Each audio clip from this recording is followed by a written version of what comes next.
Hello everyone, my name is Fof. Fair trade is really important and it has become a global trend later on. And in the Sustainable Business Club, I have learned about the history of fair trade and its supply chain, how its impact last week. But I haven't really dived deep into how exactly was fair trade invented or how and why was it become a global trend like today. So, in this video, I am going to just summarize about the information and knowledge that I have learned last week and then moving to talking about this week, which is about diving deep into the fair trade history and the reason why it became a global trend. First of all, it's about the fair trade history. Let's get this done.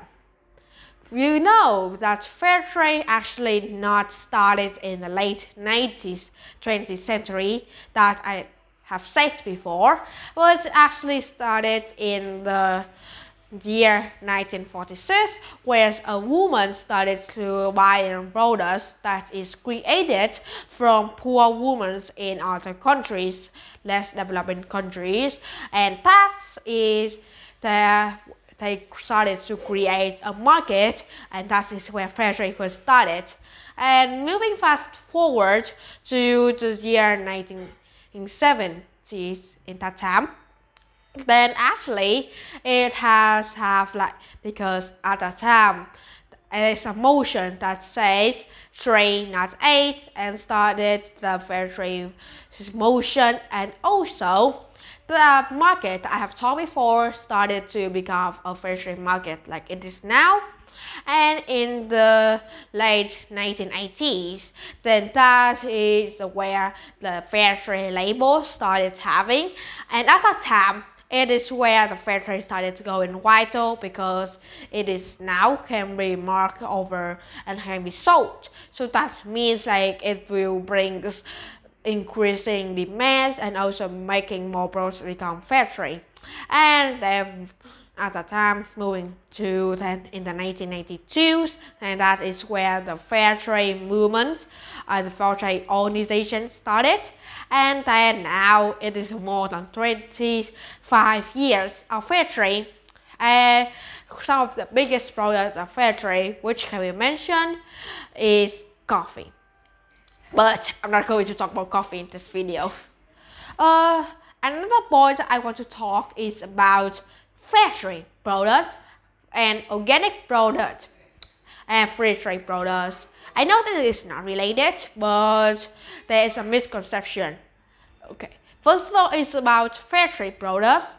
It don't exactly have to be no or have little of bad size, because if we look at the requirements that the fair trade organization have stated, it will just need to provide the safety for the people who work under it, and also it has to have fair salary and fair prices that can make the farmers get money to feed their families. And organic products needs to have little or no of pesticides and chemicals, and free trade just focus on the profit. It focus on nothing else because it just reduce border taxes, so that is something. Okay, moving to this main point, which is about the fair trade. How did it become a global trend? And I think that there are many factors contributing to this. The first reason is about the demand of the customer and the raising awareness. In the later years, that the people started to knowing about the human rights, started to know about the poor country and how they have lived badly, and that is where the people started having demand, and they saying that they want to support the old people, the poor people there, and that is why it has become. And also there are many other factors, such as how can fair trade being able to advertise from different countries, or how, and the many other reasons such as the education, the impact it has proved and make to the poor country, less developing country out there. And there's other things such as like how, because of the variety trends of the products and its human.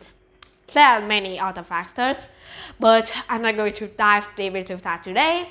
And so we know now that fair trade has become a global trend and global movement due to the people and the difference in demands and other such factors such as people safety, people awareness, etc. There are lots of things. And to inclusion, that is what I'm about to talk in this video. Thank you everybody for listening, and bye bye.